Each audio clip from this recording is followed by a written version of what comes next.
Okay, here we go. Another video. 60,017 miles on this Chevy HHR, and the door handle broke.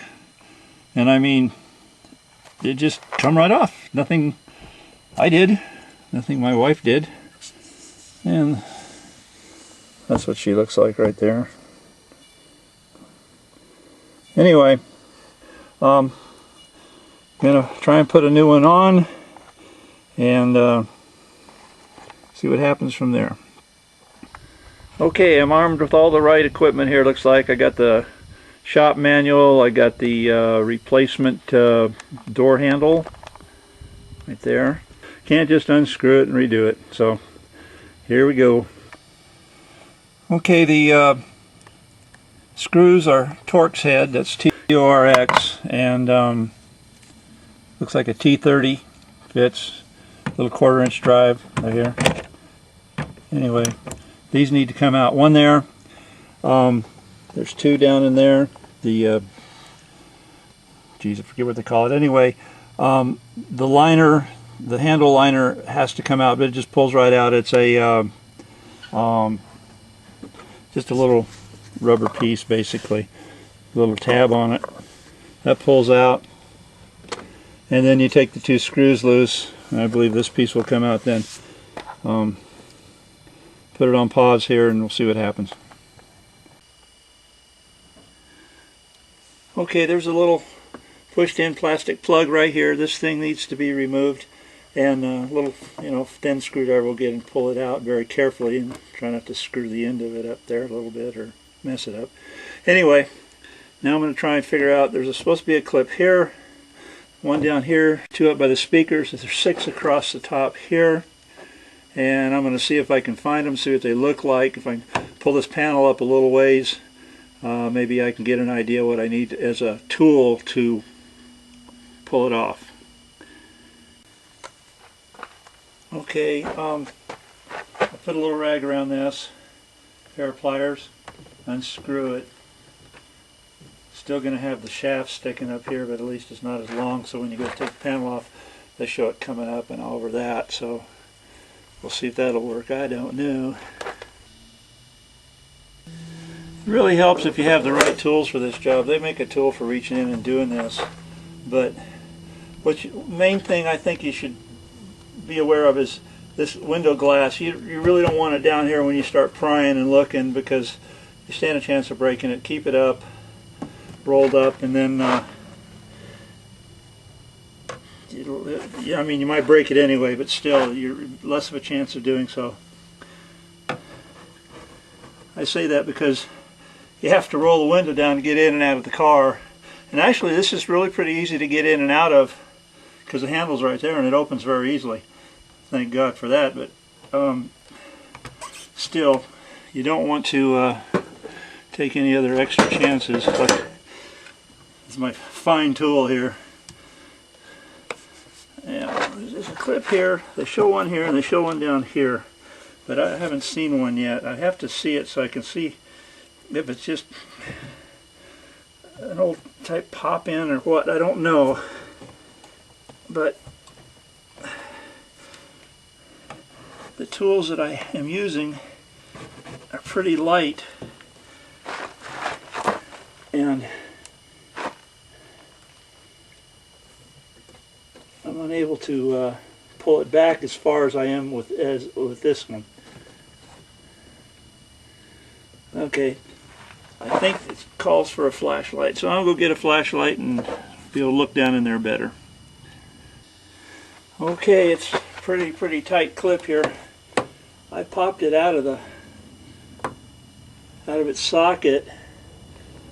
I don't believe I broke it either, so I'll go down here. Here's the other one. I can see it now, and I'll go down and get the other one.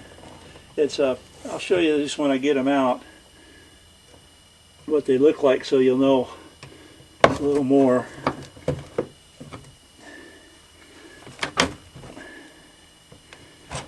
And I will say this, they are in there pretty darn tight.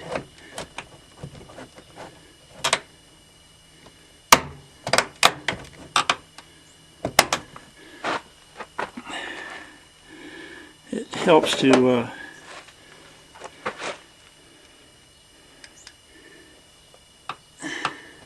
see what you're doing here.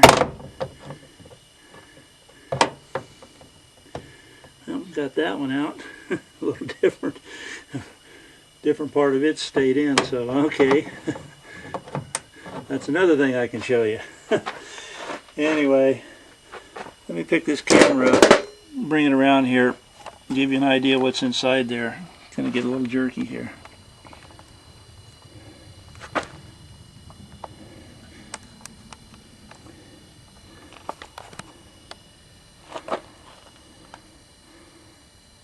Well, this is not working at all, is it? Oh, there we go. That's the bolt right there. But right there we go. There's the clip, and then the white thing looks like the mount stays in the door, and then the black piece slides into it. What I did up at the top, I broke the black piece, the white piece away from the black. Looks like, I don't know. There's still a piece of white piece in there. I don't know. This is, I can't see it right now real well, so I'm gonna have to wait till I get this panel off, and we'll be able to see it better. And I'll show you where the locations are better that way.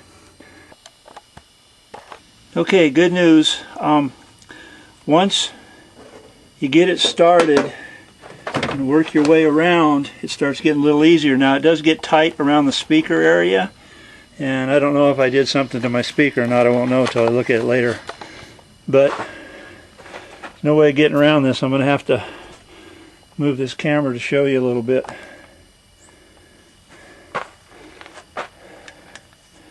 Anyway, I want to look down right here.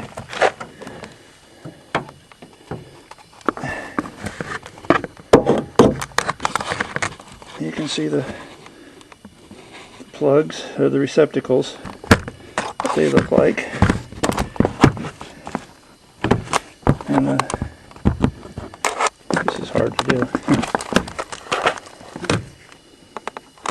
I don't know if you can see the, okay, you can see the trim panel now. Speaker coming on up. Okay, pulling back a little bit. Right here's one, and it would be this guy right here. It just pushes in. Then we go on over here, and these are the clips here. They just, panel lifts, yeah, it's got a ridge. It just lifts off of those. So I believe it sits right down on that, and these help hold it a little bit. I don't know that they push in though. And okay, coming back around over here, there's a piece that I broke and left in there. That's not a good spot for that. And then there's the piece that come out. Now what we have is the cable, and the cable is going to have to be disconnected. Most of the time my wife says, "Can I hold something for you?" And of course she's not here. So I'm going to figure out, this is her car. Anyway, I'm going to figure out how to disconnect that. I'm sure it isn't anything great, but when I figure it out, I'll get back to you and let you know how it comes off. Okay, we're going to move again. The panel is off. And the hardest part I had actually was this right here. The window up and down switch. You're supposed to disconnect the connector from it, and I found it easier just to take this out. There's just, you know, you spread it open. The receptacle in the door panel, you spread it open a little bit, and then this side, and then this side, and then the switch just comes right out. But for the life of me, I couldn't figure out what these blue things were getting this out. It just, I don't know. But actually the way to disconnect it is right there. Push that down and then it'll pull right out. But it is hidden on the bottom side. You don't see that. So, I mean, this right into my thumb you push that little piece in and then pull it out. And like I said, it's on the bottom side of the switch, so you can't really see it. I turned this thing every which way but loose upside down, and I couldn't see in there. So anyway, this one here, kind of forgetting what that is.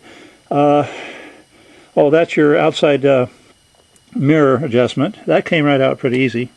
This one was the door handle cable, and as you can see, this slips in and this slips in, and then this slips over.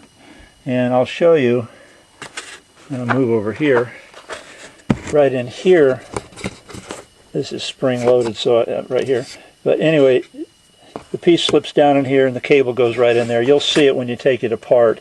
I don't think it's going to be all that much trouble to put it back in, especially when I have a door handle where I can move it a little bit. This you couldn't grab on, it's too sharp. So anyway, there she is. There's that. Little connectors all the way around. And what I'm going to do now is take this over in the sun and follow the instructions. Maybe I'll just do this in the tailgate. Follow the instructions on how to take this part and replace it with the new handle. So let me get over there and get that done and they're started, and I'll get back to you on this. Okay, the instructions say to remove the panel, got it. Place the trim panel on a suitable work table, got it. And let's see. Then release the tension on the handle's return spring by removing the end of the spring, number 1. That's this guy right down here, or excuse me, right here. Removing the tension, loosen it up like that. And then using a pair of wire cutters or similar tool, cut the this pin right here. And then it says use care not to damage the black plastic housing, this right here. Taking note of the original configuration, remove the pin handle and spring from the housing. Okay, well I gotta go get some cut. Okay, reading from the instructions, it says install the new handle and spring into the housing in the original configuration. The end of the spring must be installed behind the arm of the chrome handle as shown, or it will not function properly. Next step, insert the new pin through the housing, handle and center of spring. The head of the pin should be fully seated when it is installed properly. The retaining barbs will not allow the pin be removed once installed. I left out the 2. I cut the end of this old pin off. Here's the spring and then the old part of that. So I'm going to go get the new parts and lay them in there, and then we'll go through these instructions that I just said again. This handle goes in the new opening. There's plenty of room. It slides in at an angle a little bit, but you'll find out once it gets in it has plenty of room. Then you take this spring, which is loose, now it's loose again, and the end of it has to go right behind here, one end of it, and then this, can you see that? Okay, the end of this spring goes behind this end of the pliers, and then this will take and it'll hook over at the end of this. Take your pin, slide it up through, hook your spring. Anyway, I'll show you, get it in there and I'll show you it. Okay, once you get everything lined up, I'm going to use this old pin as a demonstration.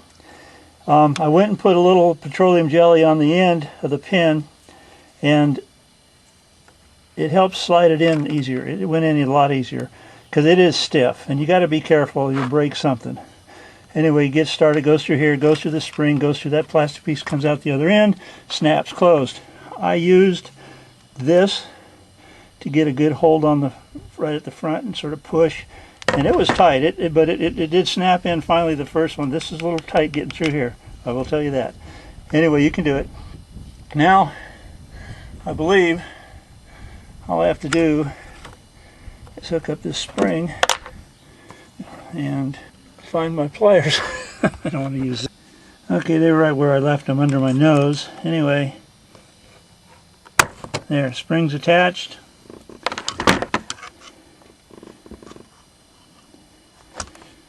And I'm going to set you, I don't even know if you can see that. Okay, I'll get it down here. And a little lower. Works like a top. Now I just got to put everything back together. Oh joy, oh boy.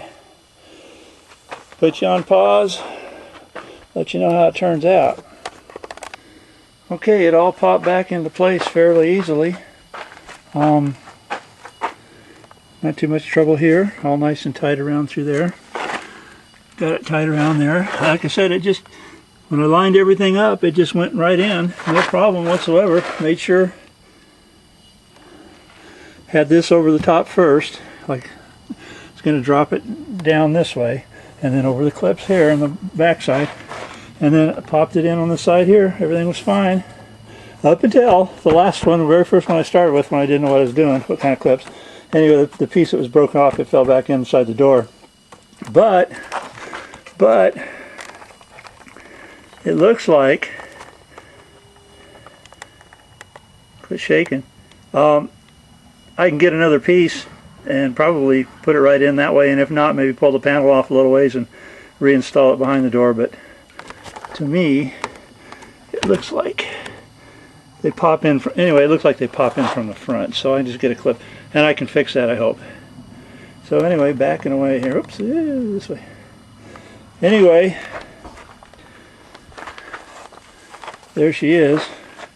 Guess I should get in and see if it works, right? I haven't got it all back together yet. I still have to put the screw back in here and the two screws back in there. In fact, let me do that before I get in here, and then I'll get back to you. Okay, one thing I needed to show you was this little plastic piece that I took out right here. Needs to go back in. That'll help tighten this trim up some too. But it's really unique because it has a little insert which comes out of the center of it. I got it between my thumb and my forefinger. I think that's a forefinger. Anyway, and then you put this end in to the hole, and then once you got it in and secure, then you push that pin right there all the way in, and then it spreads those little ears and it holds this trim in on this side. And I got to finish putting the screws in. I decided to do that, and then another thing, I'm so excited to get it done almost, I forgot I got to put that on there too, the lock. So let me do that and I'll be right back. Here's the, well, actually it wasn't the first. Anyway, I had to get out and close some doors and things. Just like it used to be. No problems. Well, yeah, there is one slight problem, but it's not in the door. I'll show you. I can't start the car now because I tripped an air. Do that again. See it? The yellow one on the left? It's got a big lock around the car and the window or something. Anyway, I got to find out what that is, and no, I'll be back. Okay, well, I didn't throw an air quote at all. That's just a check to make sure all the systems were going. It went away, but the car still would not start, and it turns out that by leaving the doors and everything open like I did for as long as I did, I ran the battery down, but I got a feeling the battery was weak to begin with. This is the original battery the car came with, and come another month or two it'll be 7 years old, so that's pretty good stretch for a battery. When figure about 5 years on a battery, so I have to buy a battery. Anyway, I'm charging it. In case you didn't know how to get to your battery in an HHR, I might as well just show you that one here. There she is, right there, under everything else, and there's your spare tire too. So hey, if you